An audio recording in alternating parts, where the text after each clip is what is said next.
Hujambo na karibu katika kipindi cha afya yangu, na leo katika kipindi cha afya yangu tutaangazia faida zinazopatikana baba na mama kuhudhuria kliniki. Nikusihi tuambatane mwanzo hadi mwisho kupitia UGA TV. Mimi naitwa Esau Simoni Karukubira.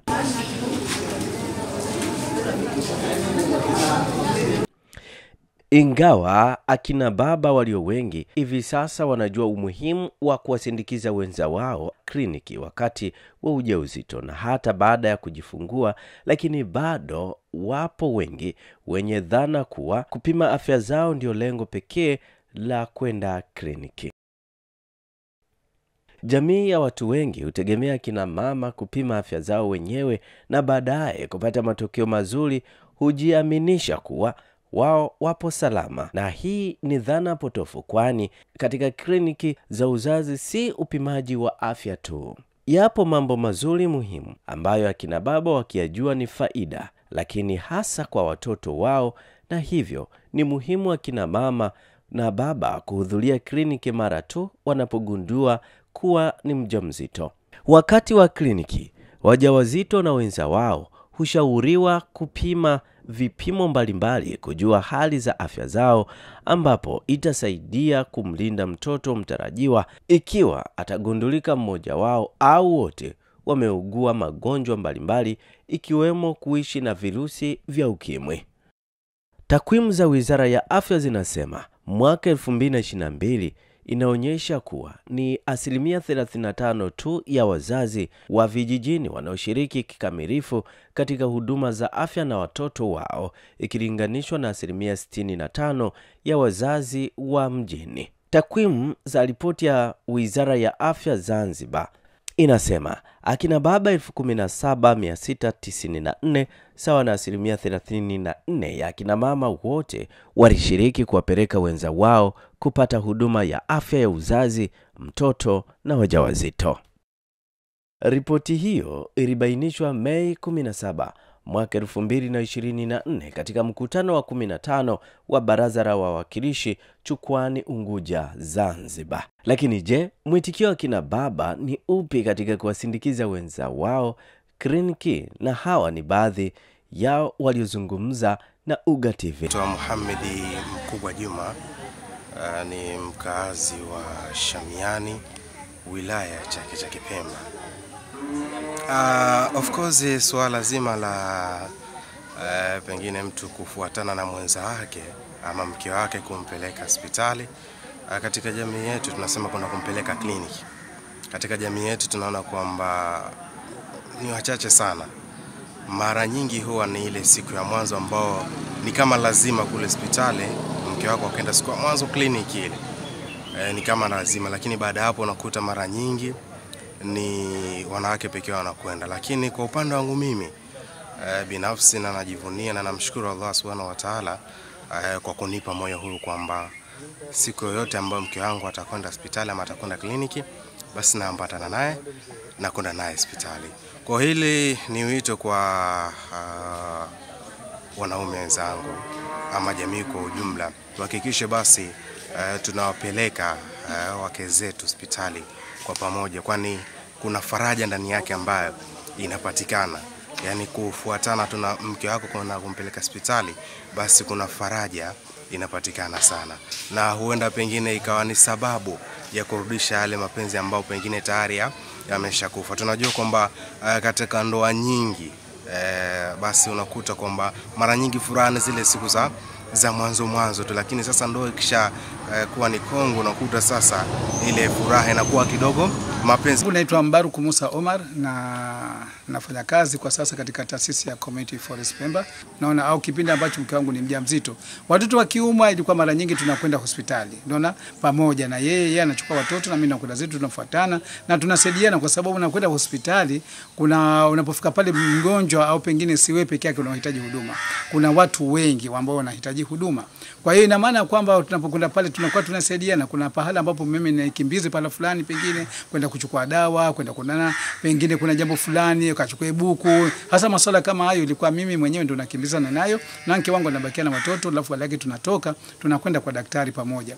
Na tunapokwenda kwa daktari kuna faida nyingi sana, kwa sababu daktari ataweza kukagua mtoto na kujua matatizo yake makubwa, changamoto zake ni zipi.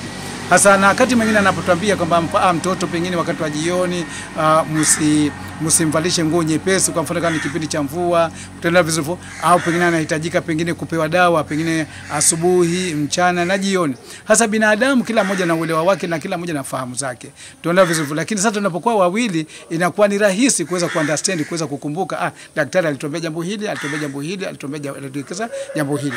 Kwa hiyo tunaporudi katika kumhudumikia mtoto inakuwa ni rahisi kwa sababu sote tunaelewa. Na kama mimi mfano nimetokezea mimi nimesahau au yeye kasahau, inakuwa namkumbusha tu mke wangu pale pengine daktari alizungumza jambo kadha, basi tunaendelea. Kwa maana hiyo hatakuwa na changamoto kubwa sana katika watoto wetu katika kugua. Na napotokezea watoto wetu tuliweza kuwatreat kwamba wanapojisikia kuuma tu basi walikuwa wanatupa taarifa kwa ajili ya kwamba kuwakimbiza hospitali kabla magonjwa hajatokezea. Moja mhudumu wa jambo kama hilo, hususa baba ndiye msimamizi mkuu kwa ajili ya matibabu, na maana ipo haja kwa ajili ya kufanya tiba kama hiyo baba kusimamia kuliko hata kina mama. Baba isaida mbele katika jambo yote ya majukumu, kusimamia mambo yote, si kali ya maisha tu, bali matibabu na hali ya kadhalika mambo mengine, kwa sababu tunatakiwa binadamu wote ni wagonjwa, kila mmoja anatakana kujitibu, aliko hawezi kutibu basi asimamie juu ya kutiba. Tafiti zinaonyesha kwamba mtoto hushiriki furaha alionayo mama. Mama mwenye furaha, mtoto mwenye furaha. Haiwezekani asimpende akiwa tumboni, eti asubiri azaliwe ndio aanze uhusiano naye. Siku njema huonekana asubuhi. Mtoto awapo tumboni hupata hisia zake kutoka kwa mama yake. Uwepo wako karibu na mama mjamzito ni sawasawa na kuwa karibu na kijacho wenu. Na hivyo umbali wako na kijacho chenu utahitaji nguvu ya ziada kujenga uhusiano pindi atakapozaliwa. Ikiwa baba wamevutiwa kuambatana na kina mama, lakini mama nao wanasemaje? Kwenda kliniki. Mwanamume yoyote ambaye na mke wake sasa hivi hakuna ruhusa yoyote ambayo mtu atajifungua nyumbani. Nifahamu tushiriki kliniki mwanamume na mwanamke mpaka mwisho wa kujifungua mke wake. Lakini pia alhamdulillah nao wanikubali na wanaenda pia, namshukuru kwa hilo. Wanaenda kwa sababu sasa hivi mwanamke peke yake haiwezekani kwenda kliniki akiwa hana mume wake. Fahamu sasa ndo kama hivyo lazima awepo mwanamume na mwanamke apate kushughulikiwa. Kama hatakwenda mwanamume, wakienda kliniki kama madokta wanatoa mafunzo wale kwa pale wanaume, kwa sababu huwa hawajafahamu chochote kinachoendelea.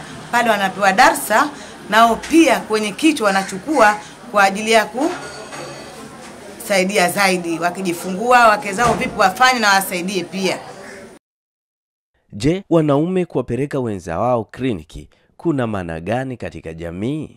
Lile wivu kwamba akionekana kwamba sheha kamfuatana na mkewe kumpeleka hospitali kwa ajili ya kliniki, basi hawachukulii kwamba ni haki yangu mimi au ni wajibu wa kuungana na mke wangu katika kumpeleka mtoto kliniki.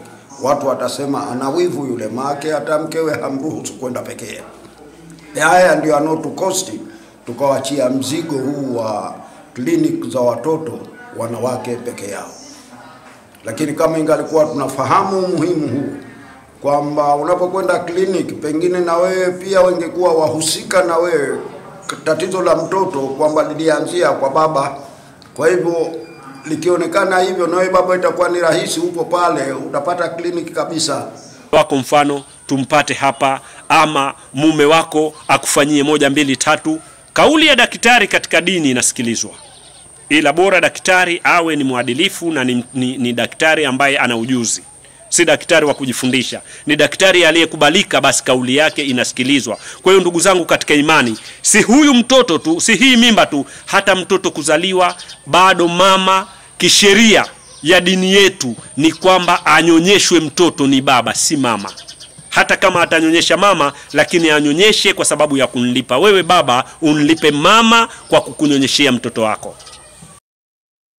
Je, kuna umuhimu wa baba na mama kuhudhuria kliniki kwa pamoja? Kombo Mohamed Haji Makungu, afisa afya wilaya ya Micheweni, anaeleza. Umegawika katika masuala katika nyanja tofauti.